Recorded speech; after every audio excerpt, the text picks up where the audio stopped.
जो लगातार संघर्ष कर रहे हैं, 69,000 भर्तियों में जो घोटाला हुआ है और 700 ओबीसी की जो भर्तियां हैं उनमें जो घोटाला हुआ है, उसके लिए जो संघर्ष कर रहे हैं और जो 48 दिन से भूख हड़ताल पर बैठे हैं, मैं भानु प्रताप सिंह एडवोकेट और मेरे साथ में ठेकेदारी हटाओ राष्ट्रीय संयुक्त मोर्चा के राष्ट्रीय अध्यक्ष आदरणीय इंजीनियर डीसी कपिल साहब और हमारे साथी महमूद पराचा साहब, पूर्व मंत्री राजेंद्र पाल गौतम जी और मणिपुर से हमारे साथी जो साइंटिस्ट रहे हैं डीआरडीओ में विजय राजन सिंघा साहब, नॉर्थ ईस्ट से हैं।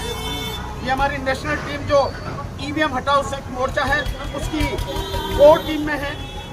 हम सारे के सारे साथी अपने इन साथियों को जिनके हक को इस सरकार ने बेईमानी से लूट लिया है, जिसे वो बेईमानी को स्वीकार भी करती है, उस सरकार का विरोध करते हैं और अपने इन साथियों के साथ में हैं। मैं आज कुछ ज्यादा नहीं कह सकता, लेकिन इतना विश्वास आपको दिलाता हूं, ईवीएम को हटाने के बाद इस देश में जो बेईमान सरकार है, इन सरकारों को हटाया जाएगा और उसके बाद सबसे पहले ये जो साथी हैं इनको इनका हक दिया जाएगा, इनको इनकी नौकरी दिलाई जाएगी।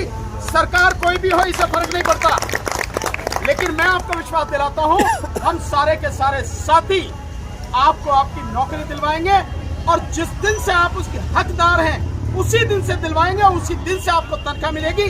ये मेरा वादा है आपसे। मेरा एक छोटा सा निवेदन है आपसे, जिस मजबूती के साथ आज तक आप संघर्ष कर रहे हैं, डटे रहना, घबराना नहीं, रुकना नहीं, पीछे हटना नहीं। हम सबकी लड़ाई बहुत बड़ी है। हमें जो कुछ भी मिला है आराम से कभी कुछ नहीं मिला। हमें इस देश में सब कुछ लड़ के लेना पड़ता है, छीनना पड़ता है, मिलता नहीं है, छीनना पड़ता है।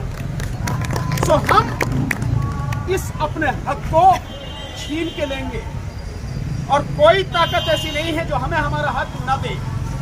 सरकार आराम से नहीं देगी तो उखाड़ के फेंक देंगे उस सरकार को जो हमें हमारा हक नहीं दे रही, क्योंकि केवल वो हमारे इन साथियों का हक नहीं मार रही।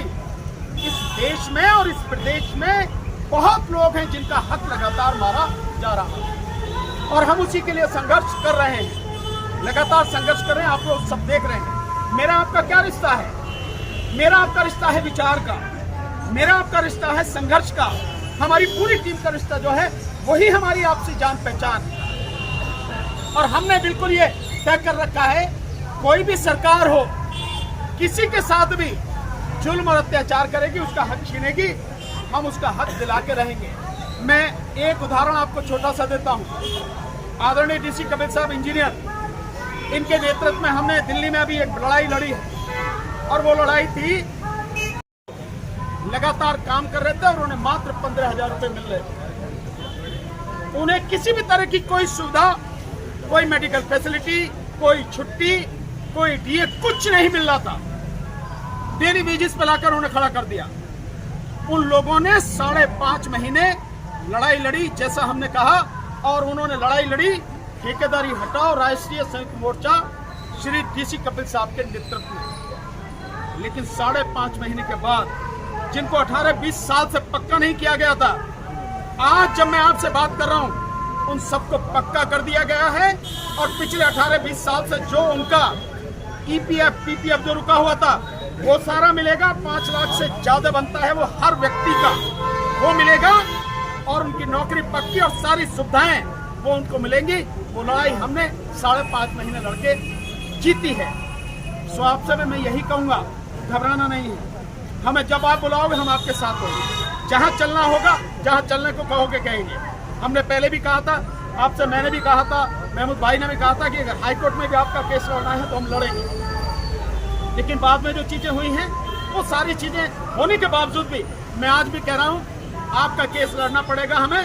हम लड़ेंगे, हमें आपसे एक पैसा भी नहीं चाहिए। पूरी ताकत से लड़ेंगे, पूरी ईमानदारी से लड़ेंगे और जिस दिन तक आपको आपका हक मिले हम आपके साथ कंधे से कंधा मिलाकर लड़ेंगे। बस मेरा एक छोटा सा निवेदन है, तुम्हें केवल आपको अपनी लड़ाई नहीं जीतनी, इस देश को भी गुलामी से बचाना है। वर्तमान मोदी सरकार और भाजपा सरकार इस देश को तबाह करने पर तुले हुए हैं, इस देश को गुलाम बनाने पर तुले हुए हैं, लोगों का हक मारने पर तुले हुए हैं। हमें किसी कीमत पर भी ये होने नहीं देना। हमारी जान जाए इसकी परवाह नहीं। मुफ्त में कुछ नहीं मिलता। इस देश को 1947 में आजादी मिली, मुफ्त में नहीं मिली। लाखों लोगों ने अपनी कुर्बानियां दी, जानबूझ कर दी। और लखनऊ, इलाहाबाद, कानपुर, इस प्रदेश में ऐसे जगह हैं जहां से बहुत लोगों ने कुर्बानियां दी, आंदोलन का बिगुल बजाया। हम इसी धरती के निवासी हैं। इसलिए जो आजादी की लड़ाई हमने तब लड़ी थी, आज दूसरी आजादी की लड़ाई हम लोगों को लड़नी पड़ रही। और वो लड़ाई है इस देश को ईवीएम से मुक्त कराना। ईवीएम से मुक्त कराना इसलिए जरूरी है कि जो ईवीएम है, ये जो हमारा वोट का अधिकार है उसे छीन रही है, हमारी वोट पर डाका डाल रही है। और ये अधिकार हमारे बाकी तमाम संवैधानिक, मौलिक और हमारे मानव अधिकारों की जननी है। ये अधिकार छिन गया, आपके तमाम अधिकार वैसे ही छिन जाएंगे। इसको बचाना है। और इसमें जाति और धर्म की कोई बात नहीं है। कोई किसी जाति का हो, वोटर तो है ना। कोई किसी धर्म का हो, वोटर तो है ना। नौजवान हो, बूढ़ा हो, चाहे आदमी हो, औरत हो, वोटर है ना। सो हमें सबकी लड़ाई है, सबको मिलकर लड़नी है। एक निवेदन, इस लड़ाई को भी उतनी ईमानदारी से लड़ना जैसे अपनी लड़ाई लड़ रहे हो। जहाँ के रहने वाले हो, गांव, शहर, मोहल्ले के एक भी जगह, एक भी कोना ऐसा ना रह जाए जहां इस ईवीएम को लड़ाई को तुम पहुंचाना दो। कोई घर नहीं रहना चाहिए, क्योंकि ये इसी बार है। अगर इन 3 महीनों में हम ईमानदारी से लड़ लिए तो देश बच जाएगा, देश की आने वाली पीढ़ी बच जाएगी, इस देश की नस्लें और फसलें बच जाएंगी। अन्यथा बीजेपी छोड़ेगी कुछ नहीं, मोदी सरकार छोड़ेगी कुछ नहीं। उसके लिए भी लड़ना, बस इतना ही मेरे आपसे कहना है। और हम आपके साथ हैं हर तरह से, तन, मन, धन से। जब आवाज दोगे आपके साथ खड़े मिलेंगे। बहुत बहुत शुक्रिया।